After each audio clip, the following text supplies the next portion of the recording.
భరద్వాజ గారు, నాని బర్త్డే రోజు సందర్భంగా హిట్ 3 టీజర్ ఒకటి వచ్చింది. అవును. అది చూసారా?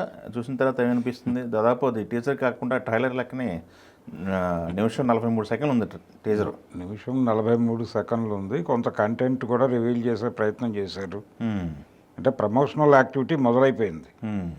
నాని సినిమాకి ప్రమోషనల్ యాక్టివిటీ ముహూర్తం పెట్టారు. ఆ ముహూర్తానికి రిలీజ్ అయినటువంటి టీజర్ అది. అంటే దీనిలో ఒక పవర్ఫుల్ పోలీస్ ఆఫీసర్గా కనిపించబోతున్నాడు, వైలెంట్ పోలీస్ ఆఫీసర్గా కనిపించబోతున్నాడు. ఇతని చేతికి లాఠీ ఇచ్చిన తర్వాత అవతలవాడి పరిస్థితి ఏంటో ఆలోచిస్తున్నాను నేను అనో డైలాగ్ ఉంది. ఆ లాఠీ పట్టుకొని ఆయన కొట్టే విధానం అవన్నీ చూపించారు. లాఠీ వదిలిపెట్టిన తర్వాత కత్తి పట్టుకుని చేసే విన్యాసాలు కూడా చూపించారు ట్రైలర్లో. సో మోస్ట్ వైలెంట్ కాప్ క్యారెక్టర్లో ఈ సినిమాలో కనిపించబోతున్నాడు నాని అనేది ఒకటి క్లారిటీ ఇచ్చాడు. అలాగే ఒక సిరీస్ ఆఫ్ మర్డర్స్ జరుగుతున్నటువంటి ఏరియాలో ఆ కేసుని పరిష్కరించడం కోసం తను అక్కడికి వెళ్ళి ఏం పరిశోధించాడు, ఏం కనిపెట్టాడు అనేది సినిమా.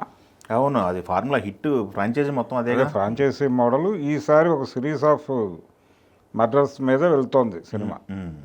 ఒకే తరహా మర్డర్లు జరుగుతున్నాయంటే అనే డైలాగ్ ఒకటి ఉంది ఇందులో. ఇలా కొన్ని లీడ్స్ అయితే ఇచ్చారు. టీజర్ అన్నారు కానీ అంటే ఆల్రెడీ గెటప్కి సంబంధించి ఇవన్నీ రివీల్ చేశారు ఇంతకుముందే.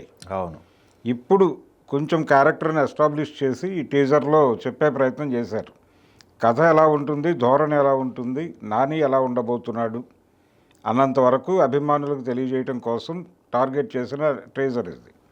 రెండోది ఆయన బర్త్డేని మార్క్ చేస్తున్నారు ఈరోజు. ఆ బర్త్డేని మార్క్ చేయటం మీద ఎక్కువ ఇంట్రెస్ట్ పే చేశారు. నానిని ఎస్టాబ్లిష్ చేయటం, అభిమానుల్లో ఆయన్ని నిలబెట్టడం, ఇదంతా ప్రోగ్రాం ఉంది వాళ్ళ మనసులో. అందుకని టీజర్ ఇలా ఒక ట్రైలర్ రూపంలో కనిపించడానికి కారణం అయితే అది. అందుకే ఇందులో ఒక డైలాగ్ ఉంది, ఎన్ని రోజులు కనిపించిన ఒరిజినల్ ఇక మీద చూస్తారన్న సంబంధించిన ఒక పాయింట్ ఆఫ్ వ్యూలో ఒక డైలాగ్ లీడ్ డైలాగ్ ఉంది దానికి. నువ్వు ఒక పోలీస్ ఆఫీసర్వా అని. అంటే పోలీస్ ఆఫీసర్ అంటే వైలెంట్గా ఉండొచ్చు కానీ రెస్పాన్సిబుల్ వైలెన్స్ ఉండాలి. ఈ రెస్పాన్సిబుల్ అనే లైన్ దాటి ఇక్కడ వైలెన్స్ కనిపిస్తోంది, నువ్వు ఒక పోలీస్ ఆఫీసర్లా కనిపించడం లేదు అన్న ధోరణిలో ఒక డైలాగ్ వచ్చిన తర్వాత అప్పుడు నేను ఒరిజినల్ నీ కోసం రివీల్ చేయబోతున్నాను అని చెప్తాడు. సో ఏదో కథ ఉంది, ఇతనికి కూడా ఒక నేపథ్యం ఉంది, ఇతను ఇంత వైలెంట్గా మారడానికి ఒక నేపథ్యం ఉంది అనేటువంటి ఒక లీడ్ ఇస్తూ ఆ ఒరిజినల్ ఏమిటి అనేది అక్కడ ఎస్టాబ్లిష్ చేస్తాడు సినిమాలో. అంతేనా? అభిమానులకు ఒక ఇండికేషన్, ఎన్ని రోజులు చేసిన నాని ఒరవడి వేరు, ఇక మా కొత్త నానిని చూస్తారని చెప్పేసి అభిమానులకి కనెక్ట్ అయ్యేది అదే. అభిమానుల్ని కనెక్ట్ చేయడం కోసమే అక్కడ ఆ డైలాగ్ కట్ చేసి దానికి ముందు ఆ లీడ్ సీన్ పెట్టారు. అంటే సినిమాలో క్యారెక్టర్ మాత్రమే కాదు, కొత్త తరహాలో ఒక కొత్త వెర్షన్, నానిని కొత్త వెర్షన్లో చూడబోతున్నారు మీరు అనేది చెప్పబోయాడు. రెండోది కమర్షియల్ హీరోగా కొంచెం తను ఫ్రీడమ్ తీసుకుని వెళ్ళాడు ఈ సినిమాలో అనేది అనిపిస్తుంది. ఆ గుర్రం మీద వెళుతూ లాఠీ జలిపించే సన్నివేశాలు అవి కూడా దొరికినాయి. అవునవును. అలాగే అక్కడ ఒక డైలాగ్ ఉంది, కొంచెం అంటే కళ్ళు ఎక్కడ పెట్టుకుని వెళ్తున్నావు అనే డైలాగ్ ఒకటి ఉంది. ఇవన్నీ కలిపి టోటల్గా ఒక అవుట్ అండ్ అవుట్ ఇప్పుడు ఏదైతే బయట నడుస్తున్నటువంటి ట్రెండ్ ఉందో, మనం చూస్తున్నాం సందీప్ వంగ సినిమాలు హీరోలు ఏ లెవెల్లో ఎలా ఉంటున్నారు, యాటిట్యూడ్ ఎలా మిక్స్ అవుతోంది క్యారెక్టర్లో, వైలెన్స్ ఎలా ఉంటుంది సినిమాలో, ఇవన్నీ చూస్తున్నాం. పుష్ప ఇవన్నీ అంటే ఈ ధోరణి ఎక్కడో ఉంది ఆ సినిమాలో. దాంతోపాటు నానిలో సహజంగా ఉండేటువంటి చిలిపితనము, ఆ వ్యవహారాలు అవి కూడా ఉంటాయి. అవి ఉంటూనే ఒక సీరియస్ కాప్గా కనిపించబోతున్నాడు. ఓకే, అలా ఈ రెండు ధోరణులు మిక్స్ అయ్యి ఉంటాయి సినిమాలో అనడానికి లీడ్ ఆ డైలాగ్. ఓకే, అదొక లీడు. రెండోది అభిమానులకి కొత్త తరహా నానిని చూడబోతున్నారు మీరు, నాని ఇన్ న్యూ వెర్షన్ ఈ సినిమాలో మీకు ప్రజెంట్ చేస్తున్నాం, మీకు మొయ్యాల్సిన బాధ్యత మీదే అని చెప్పి ఒక ఇండికేషన్ అయితే ఇచ్చాడు.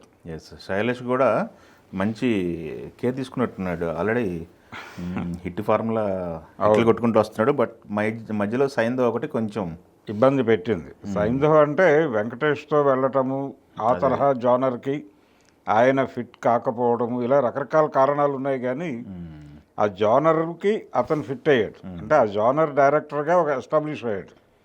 తన్ని తాను రీలొకేట్ చేసుకోవాల్సిన ఒక అవసరం ఉంది అతనికి డైరెక్టర్గా. Okay okay. సరే ఆ ప్రయత్నం తర్వాత చేస్తాడు, కానీ ప్రస్తుతం ఈ సినిమాకి ఓకే, ఈ ఫ్రాంచైజీ సినిమాలకి ఓకే ఆయన. కాబట్టి అదే మార్కులో పెడుతుంది సినిమా. ఓకే. ఇన్వెస్టిగేషన్ ఉంటుంది, కొంచెం హీరోయిజం ఎలివేషన్స్ ఉంటాయి. అలాగే ఇంకొకటి, ఈ టీజర్లో ఎక్కడా కూడా హీరోయిన్ క్యారెక్టర్ని రివీల్ చేసే ప్రయత్నం చేయలేదు. టోటల్గా అవుట్ అండ్ అవుట్ నానిని ప్రొజెక్ట్ చేయటం మీదే దృష్టి కేంద్రీకరించారు. ఎస్. అందుకని పర్టికులర్గా ఇది బర్త్డే టీజర్గానే చూడాలి. Okay. Birthday teaser, Nani special అంతే. రెండోది, ప్రొడ్యూసర్గా ఆయన ఇప్పుడు చాలా పెద్ద ప్రాజెక్టులు భుజానికి వేసుకుంటున్నాడు. అవునవును. చిరంజీవి గారితో సినిమా అంటున్నాడు. అవును. ఇలా కొంచెం బిగ్ స్కేల్లో వెళ్ళే ప్రయత్నం చేస్తున్నాడు. పైగా కెరియర్ ప్రారంభమై చాలా కాలం అయింది. ఇక తన మార్క్ వేసేయాలి అనేటువంటి ఒక ప్రోగ్రాంలో ఉన్నాడు చాలా కాలంగా. స్పీడప్లో ఉన్నాడు మొత్తం. నెక్స్ట్ లెవెల్కి వెళ్ళాలి. Yes, yes. నెక్స్ట్ లెవెల్కి వెళ్ళే ప్రయత్నంలో భాగంగానే ఇప్పుడు ఈ సినిమా కానీ, చిరంజీవి గారితో సినిమా కానీ, నటుడిగా నెక్స్ట్ లెవెల్కి వెళ్ళాలి, ప్రొడ్యూసర్గా నెక్స్ట్ లెవెల్కి వెళ్ళాలనే ప్లాన్లో ఉన్నాడు. ఓకే. మార్కెట్ ఎక్స్పాన్షన్ ప్రోగ్రామ్ ఒకటి ఉంది అతను. పాన్ ఇండియా మార్కెట్కి ఎక్స్పాండ్ అవ్వాలి అనేటువంటి మోటోతోనే చేసిన సినిమా అది, దసరా. కాకపోతే వీళ్ళు ఆశించిన స్థాయి విజయం అక్కడ దక్కలేదు కాబట్టి ఇది నెరవేర్చుదాం, చూద్దాం. ఇది నెరవేరుస్తుంది అనేది ఒక ఆశ. నెక్స్ట్ కూడా అతను వింటున్నటువంటి కథలన్నీ అవే. పాన్ ఇండియా మార్కెట్ని టార్గెట్ చేయటం అనే మోటోలో ఉన్నాడు ఇప్పుడు.